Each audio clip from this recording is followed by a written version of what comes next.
Diz assim, Mateus 16, versículo 1. O título que está aqui na minha Bíblia, diz assim: os religiosos pedem um sinal. Queria que os irmãos ouvissem bem o que Deus vai nos falar aqui. E aproximando-se os fariseus e os saduceus, e querendo testá-lo, pediram-lhe que lhe mostrasse um sinal nos céus. Agora nós vamos para o versículo 3, salta o 2. E pela manhã, hoje haverá tempestade, porque o céu está com um tom avermelhado e sombrio. Hipócritas, vocês são capazes de discernir o aspecto do céu, mas não conseguem conhecer os sinais dos tempos. Pode deixar isso aí, por favor, vai deixando que eu vou comentando aqui alguns versículos. Irmãos, os religiosos, fariseus e saduceus, pediram a Jesus um sinal. O sinal significa que eles queriam que Jesus fizesse um milagre, porque corria a fama de Jesus, que ele estava fazendo milagres, por vários lugares. E esses religiosos, esses, vamos dizer assim, falsos crentes, se fosse nos dias de hoje, eles pediram milagres, um sinal.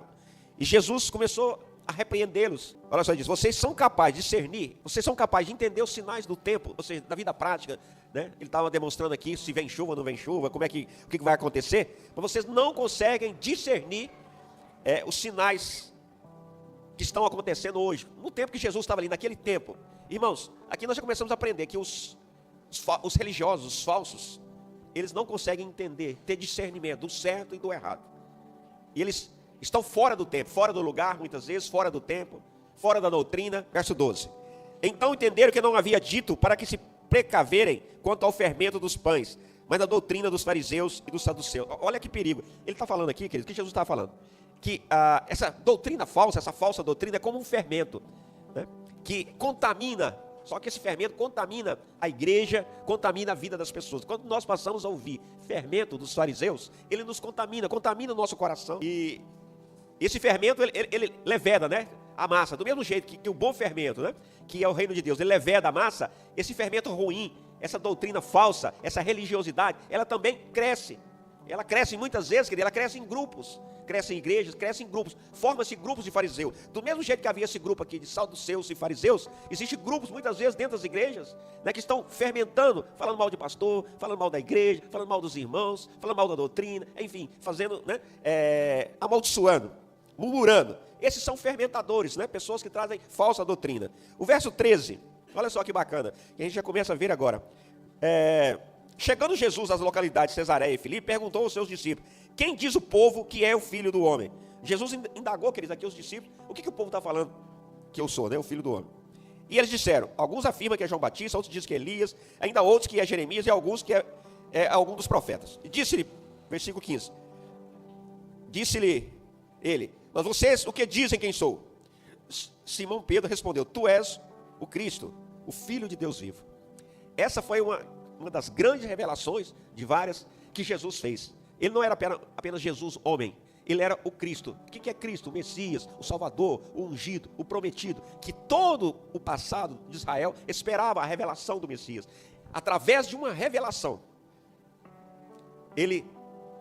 Pedro disse que Jesus era o Messias. Olha a importância, querido, de uma revelação da palavra. E aqui, olha só,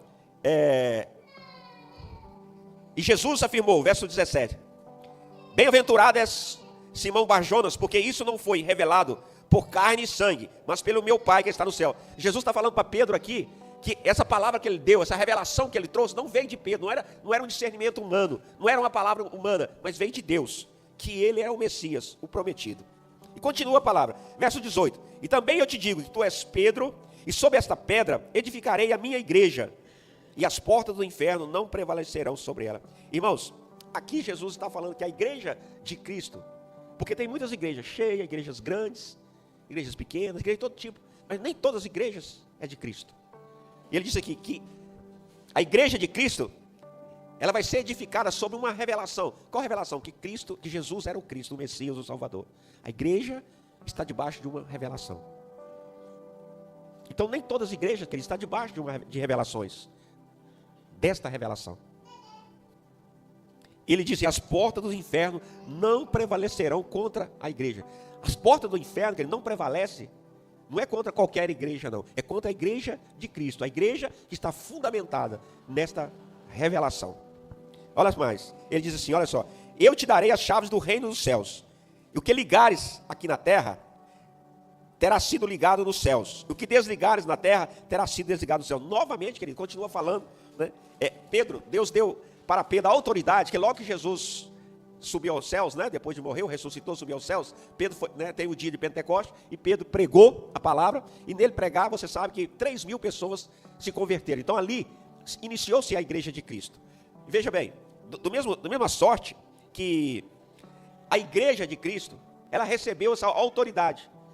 Tudo que a igreja de Cristo ligar, amarrar e desamarrar e desligar aqui na terra, também vai ser ligado, amarrado ou desamarrado nos céus. Olha a grande autoridade que tem a igreja. Olha a autoridade que está sobre nossas vidas. Então a igreja verdadeira de Cristo, as portas do inferno, não quer dizer que as portas do inferno, que o inferno não se levanta sim, aí que ele quer se levantar, mas ele não vai prevalecer, se nós permanecermos na fé, persistirmos na fé, usarmos a autoridade, estarmos debaixo, fundamentado nesta revelação e fundamentado na doutrina dos apóstolos. Isso faz uma igreja forte, não é uma igreja grande. Você sabe que há pouco tempo agora teve um evento na Índia, onde milhares de pessoas se reuniram para uma idolatria lá na Índia. Então, querido, mas lá, essa idolatria não é a igreja de Cristo.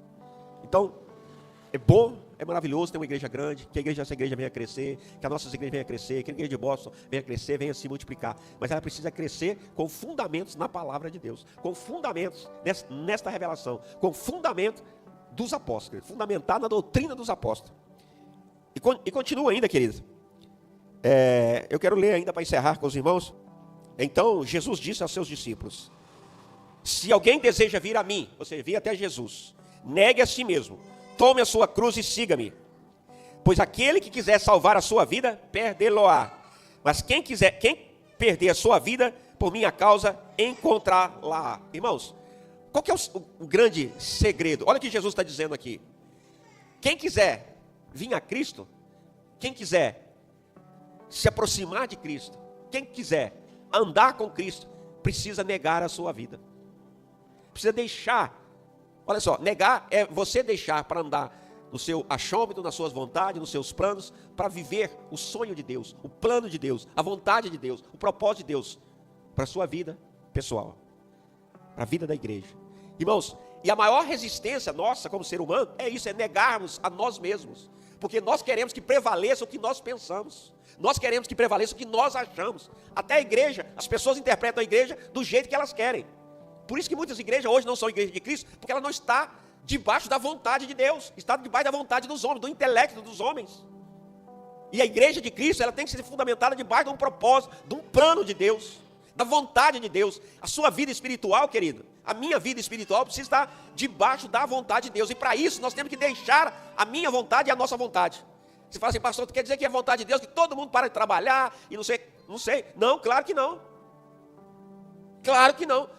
Mas você precisa saber qual que é a vontade de Deus para a sua vida. Alguém aqui vai ser empresário, outro vai ser empregado, outro vai ser, não sei, não importa, alguns vão ser pastores, outros, não importa qual que seja a vontade de Deus para a sua vida. O importante é que você caminhe na direção do propósito dessa vontade de Deus. E há um tempo para todas as coisas. Não importa qual seja o seu chamado, não importa qual que seja a vontade de Deus para a sua vida, importa que você cumpra a vontade de Deus para a sua vida. E a vontade de Deus para a sua vida às vezes não é para minha, não é para o irmão Moisés. Pode ser tudo diferente, mas importa nós cumprirmos a vontade de Deus. Cuidado com seus planos, que podem ser frustrados. Ou Deus pode permitir que você siga. Você sabe o que é o mundo, as pessoas do mundo? É porque eles vivem segundo a sua própria vontade, segundo os seus propósitos, o seu sonho, o que eles acham. Sabe que hoje nem os fatos estão valendo mais. Hoje nós estamos vivendo uma época do achismo. É o que acha que está sendo válido. Eu acho isso, eu acho aquilo. Nem os fatos, nem a realidade, o povo está querendo dar crédito mais. Estão acreditando no seu acho. Então, queridas, não ache nada.